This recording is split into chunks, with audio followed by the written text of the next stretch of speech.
Hi, it's Leslie, and we're talking about sister wives. They're moving into the big freaking house. And of course, they have to clean up the old house. And so, because they had to sell the other one to buy the new one, because I guess they're not that loaded that they can carry both of them at the same time. So they're not that rich, if we were wondering. And this actually might help Coyote Pass finally get that for sale sign right out in front. Yeah, we've been waiting for that for years, I guess, at this point. Yeah, years. Yeah. So it'll be up soon. Anybody, if there's any takers out there, yeah. But I have to just say, this episode, and there's been many to choose from, just thinking back, this has got to be the most unappealing Cody's ever been to me personally. I don't know about you, but oof. There they are, him and his much younger brother. He's like 20 years younger. That's a big span to have kids. But anyway, cleaning up, and I guess they're sweaty and smelly and all the things that you would get when you're working that you usually don't want to talk about because, you know. Woo! Is that you? Is it just you that I'm smelling? I think you're smelling me too. Very strong. You like that? Like the way I smell? Wow. And Cody decides that this is an appropriate time to bring his lovely whatever up to Robin. Oh, yeah.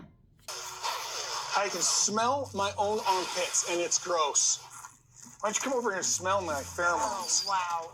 Oh, good God. Oh, good God, Cody. I just, how did he manage to get all these women? But whatever. But I guess he says that they're battle buddies now because they haven't had alone time. I mean, you're alone every night. You don't work. Like, why do you not have alone time? But whatever. He doesn't work. She doesn't work. The kids aren't small. Like, you got time on your hands. We've been moving for months now. We haven't had a romantic getaway, an escape, time together. And so what's happened is we've become battle buddies, not lovers. So I'm just flirting around here, just having some fun with it, like making my stinky body something romantic. Hey, you smell those pheromones? Mm-hmm. It means you're digging on me. You like that stinky smell? Is there a stank on me that's making you go, ooh, that handsome man? I am so sorry. I probably should have put a warning before this clip because just the throw up. It's right there. It's right there. Just, ew. It didn't work on me, and I'm sure it didn't work on anybody else. And no shock, it didn't work on Robin either. She did not find that cute or appealing. Yeah, ooh. I'm not actually someone who goes for it either. Yeah. But I guess that, the big question is, that now that they're monogamous, is Robin settling in? I mean, is she happy with this Cody full-time kind of deal? And his smell? I don't know. It doesn't sound like it. I think it's just going to take time for Robin to get used to this monogamy thing. And eventually it'll be where, listen, I want to be walking down the street with her someday, maybe in a shopping mall or something like that, and have her just slap my ass. That's when I know that she's comfortable with her and I. Yeah, I would think so. But just a little aside, as they're moving on with their lives and leaving the trauma in the rearview mirror, if you will, Meri is out dating. She's hitting the ground running. She wants, she was not scarred enough to sit alone. She wants to find another man, and she's hitting those apps. Yep. And I just thought this was very funny. She values herself. It sounds like maybe she's had some good therapy. I don't know. Just throwing it out there. It looks like maybe she's, got some therapy in, which they all need, but good for her. Like, it's a privilege to hang out with me. It's a privilege to be in my space. And I don't mean that in, a rude way. I just don't think everybody gets to have access to me. Yeah, I mean, that's certainly a change because she certainly was like a doormat for all those years. So whatever has brought about this change, good for her because it's true. She deserves to value herself and everybody should be valued. And, the next 50 years she can do better because the last 50 sucked. You were not valued. Yeah. And in case we forgot for a second, Cody has been traumatized. The last 5 years have sucked. I mean, we've all watched it. We have not been traumatized. I mean, maybe mildly traumatized, but it's not sucked for us. It's been very enjoyable and quite entertaining, but it's sucked for him. This 5 years have been the 5 years that my family has just eroded, crumbled, and moved on. You haven't seen Jack for what happened. It was very, very painful experience.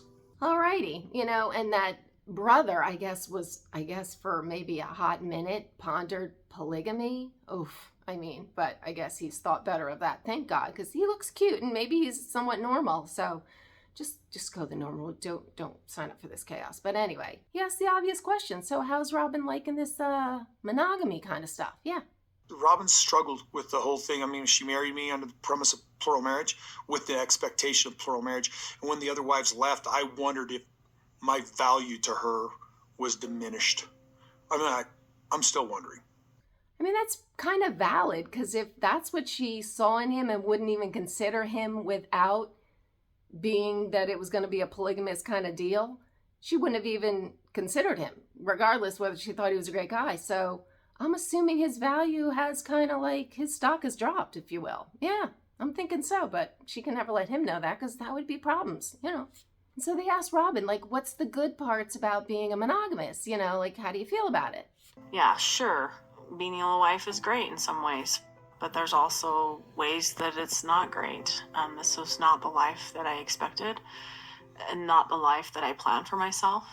She didn't really answer the question about what she doesn't like about it, but I can venture a guess. It's like, she doesn't want Cody full time. She never signed up for this. She never wanted to have that guy there all the time. She wanted her space. You know, she just, even if he was out messing with another girl, that was fine. She just didn't want to have to be dealing with him full time. It is what it is. But of course she didn't say that. She kind of danced around it and said, oh, there's good and bad. But yeah, we know what the bad is. And while I love Cody, I did not ever intend or expect or want to have him to myself. I always wanted to live plural marriage. I wanted to live my religion. No, you didn't. And yeah, that's a sad turn of events when he's there from 24/7. Yeah. And worse, he doesn't even have a job because of this TLC gig. Yeah. And then we get the insight that for some reason, I guess this is just occurred to Cody. He's just learned this, where it's very funny to me. Very funny to me. Because there's a reality of struggle in polygamy that you don't understand unless you're in it. Plural marriage is so hard. We're like faking through it. I'm so happy, you know, and it was just a struggle. You think? You think you have to be in it to not understand the struggle? I mean, I can speak for myself. I knew it was going to be a struggle even before you learned it. And I'm not in it, never wanted to be in it, and I knew it was going to be a struggle. It just doesn't work. It does not work. It may work on paper and all the things, but no, it doesn't work.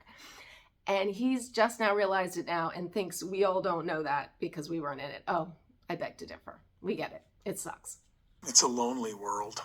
And I don't really know quite why Robin is still holding on to it in a sense.